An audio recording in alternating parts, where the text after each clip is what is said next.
will ja einen weißen Tisch und nicht so ein, was ist das überhaupt für ein Farbton? Ocker, keine Ahnung, jedenfalls nicht weiß. Zum Glück gibt's Hilfe von den Handwerkerprofis. Lisa Manz und Willi Becker sind das Dreamteam mit geballter Fachkompetenz. Zusammen helfen sie hessischen Heimwerkern aus der Patsche. Das ist der Tisch von der Urgroßmutter meiner 19-jährigen Tochter, die 1904, 1905 geboren wurde und den zur Hochzeit sich hat schreinern lassen. Und den hat sie ihr ganzes Leben gehabt. Da haben wir oft dran gesessen. Da stecken viele Emotionen drin und einiges an Arbeit. Aber Doris Brandstätter aus Velmer hat einen klaren Plan. Erstmal die alte Farbschicht abschleifen, ein paar Macken ausbessern und dann... Danach kommt eine Kreidefarbe drauf in Weiß. Anschließend muss es durchtrocknen. Dann wird er noch mal ein bisschen angeschliffen, dass so an den Ecken das Holz wieder zum Vorschein kommt, dass wir quasi ihn auf alt neu machen. Wie viel Zeit hat Doris wohl eingeplant für mindestens 2 Anstriche und hinterher wieder abschleifen? Also man kann, glaube ich, nach 4 Stunden noch mal drüber streichen, aber das Schleifen, da muss er gut durchgetrocknet sein. Also von daher brauche ich schon 2 Tage. Das wird ganz schön sportlich, denn je nachdem, was für Lacke oder Farben Doris verwenden will, hat sie bis zu mehreren Stunden oder Tage sogar Trocknungszeit dazwischen. Und da werden 2 Tage nicht zu schaffen sein. Aber davon ahnt Doris erst einmal noch nichts. Etwa 70 € hat die 57-Jährige für das Aufmöbeln ihres alten Tisches eingeplant. Für den Anstrich nimmt sie eine Kreidefarbe in Weiß. Diese Farbe ist aber vor allem für innen gedacht und der Tisch soll später draußen stehen. Deswegen muss ja hinterher noch was drüber. Was genau weiß ich noch nicht, dass es aber haltbar ist, versiegelt ist.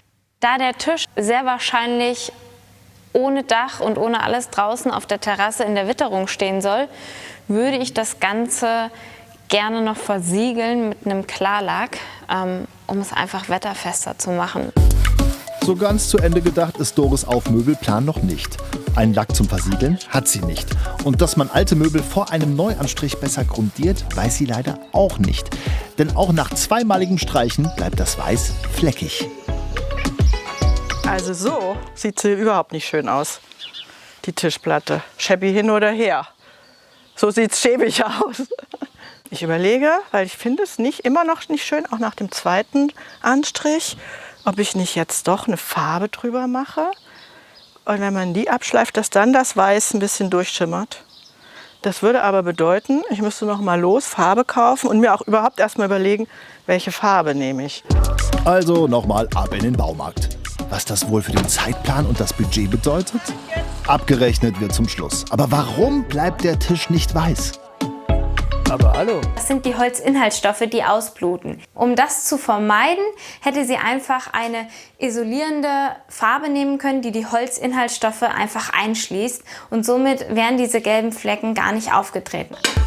Doris kommt mit einer neuen Kreidefarbe zurück. Diesmal in zartem Blau.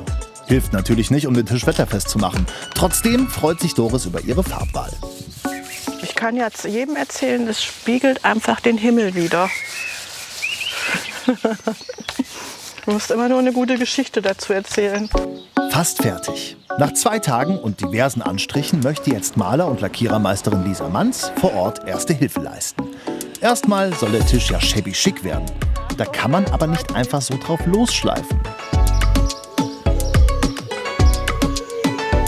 Weil wenn wir jetzt einfach so einen ovalen Fleck hier rausschleifen, passt er nicht mehr in die Holzmaserung.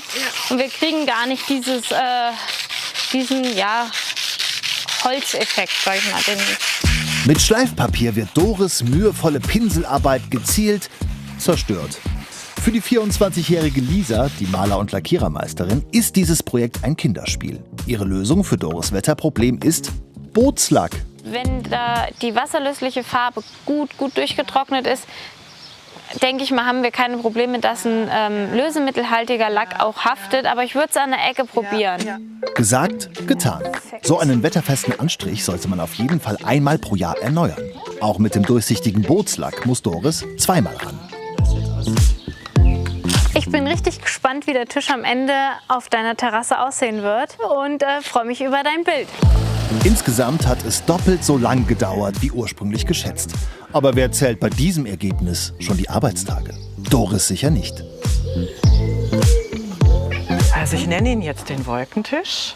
Der sieht aus, als wenn ich eine Spiegelung des Himmels hier auf dem Tisch habe, auf der Terrasse. Da werde ich noch lange an Uroma Paula denken. Jedes Mal, wenn ich ihn bearbeite, werde ich denken, schau es dir an. Ein Stück Himmel auf Erden. Und Doris schwebt auf, ja, Wolke 7 natürlich.